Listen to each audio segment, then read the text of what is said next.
Hi, I'm Rachel, and this is an astrology reading for everybody about the full moon in Leo coming up tomorrow, the 28th of January 2021. Over in my private Facebook group, Intuitive Astrology, I've already done a little update that is for individuals. If you would like to join that group, see the link in the comments below. Please subscribe, please like if you like this kind of stuff. Okay.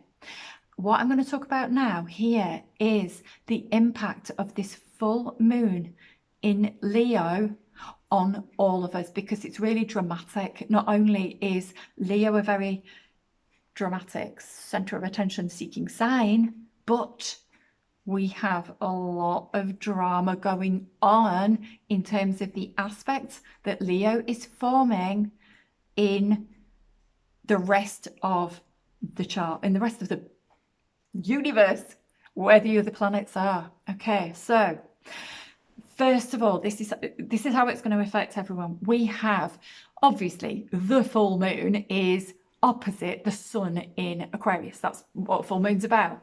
So opposite the sun in Aquarius. However, the sun is right next to Saturn in Aquarius. So we've got moon opposite Saturn. We've also got moon opposite Jupiter in Aquarius. So there are 3 planets currently in Aquarius: Sun, Saturn, Jupiter. This full moon is going to cause an opposition with all of them. Now, with the opposition energy, there's like a fluctuation, like a seesaw, swinging between 2 polar opposites. Saturn, the rule maker, where we organize, where we create structures that serve humanity, Aquarius, and also its rules about technology, again, Aquarius. And then we have Jupiter coming in and creating new worlds and expansion into people caring about humanity and each other, and forming groups, forming coalitions where they align, and using technology to do that, because that's how we find people these days, especially when we are locked down and can't, physically meet with people.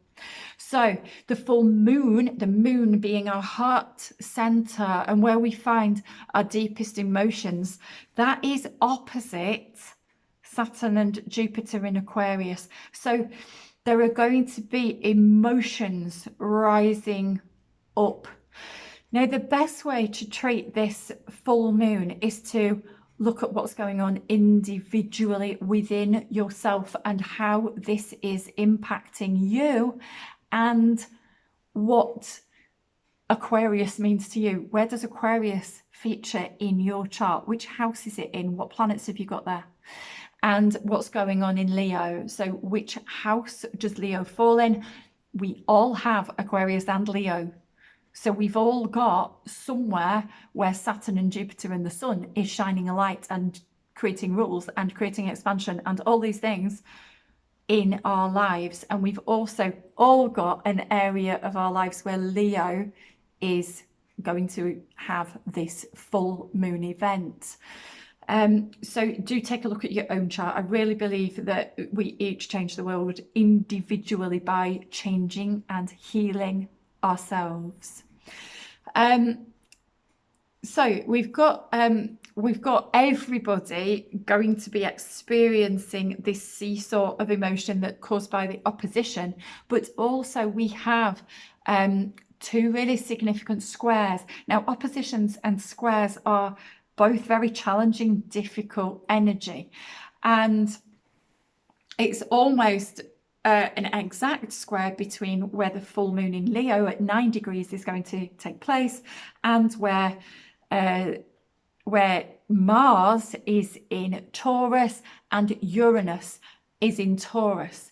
So moon square Uranus, moon square Mars. This is really intense, really tense. Not only have we got Mars and Uranus together in Taurus, when neither of them are naturally at home in Taurus.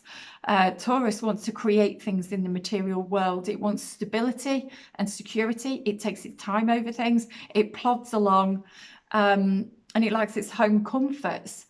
But then we've got Mars that wants to take lots of action and get going with things and behave in quite a passionate, action-oriented kind of way.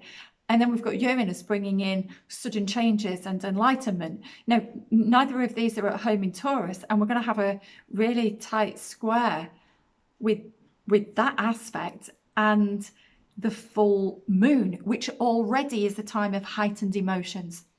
Now, what can we best do? This is my interpretation, okay? Look at what's happening with Leo. What does Leo rule, and what are its characteristics? So if we think about the characteristics of Leo, it's the lion in the midday sun wanting to shine. It's our power center, it's our heart, it's our solar plexus. Where we are in our Leo energy, it's where we shine, it's where we are dramatic, showy, a little bit proud, and possibly quite self-centered. It's a me sign, and no offense Leos, but you know, really, it is a fixed sign, and like with any sign of the zodiac, there are positive and negative traits. Now with Leo, you get this shiny, gregarious, action-orientated, lovable, heart-centered person who loves creativity, loves to shine, loves to take center stage, loves praise, loves children, but also can sometimes be just a little bit proud and self-centered.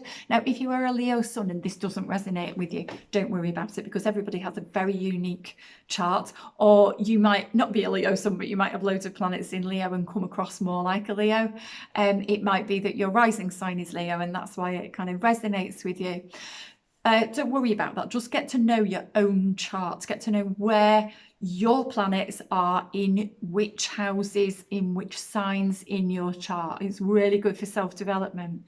However, all of us are going to be called into not being self-centered, not talking about ourselves, not going on about ourselves, releasing heart-based emotions that have kept us stuck.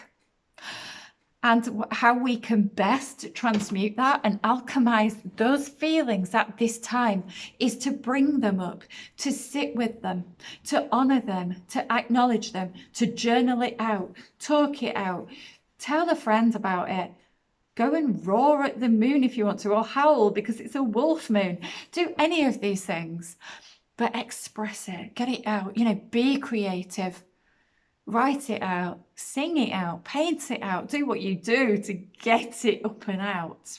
Or maybe even like through meditation, through somatic healing, through guided visualizations. Great time to use your imagination, make a play about it, write a novel about it. Whatever it is that you want to do, get it out, just express it in some way.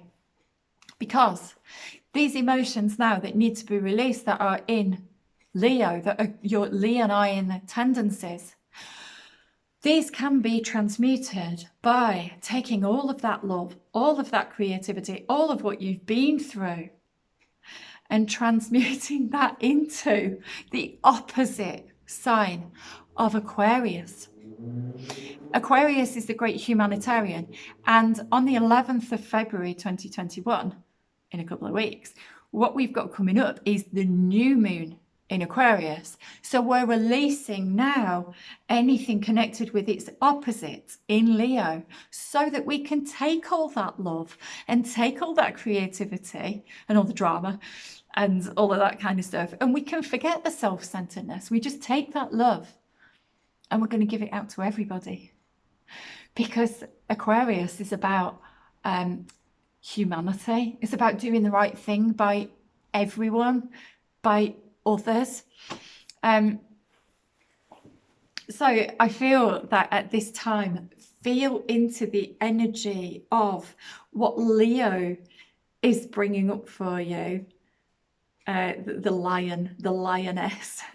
Bring that out and journal out what it is that you really want to do, what you're here to do, what you're going to change, and then be able to manifest by the next new moon, because this is really a clearing of any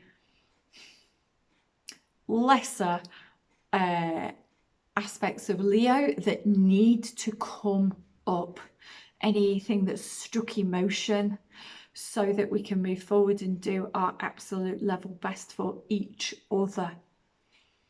It's the first new moon that we've had since this dawning of the age of Aquarius, which many people believe, as I do actually, that was heralded by the 21st of December 2020, great conjunction between Saturn and Jupiter at 0 degrees of Aquarius. And in 14 or 15 days time, we're going to be really manifesting what that means for us, what that means for others.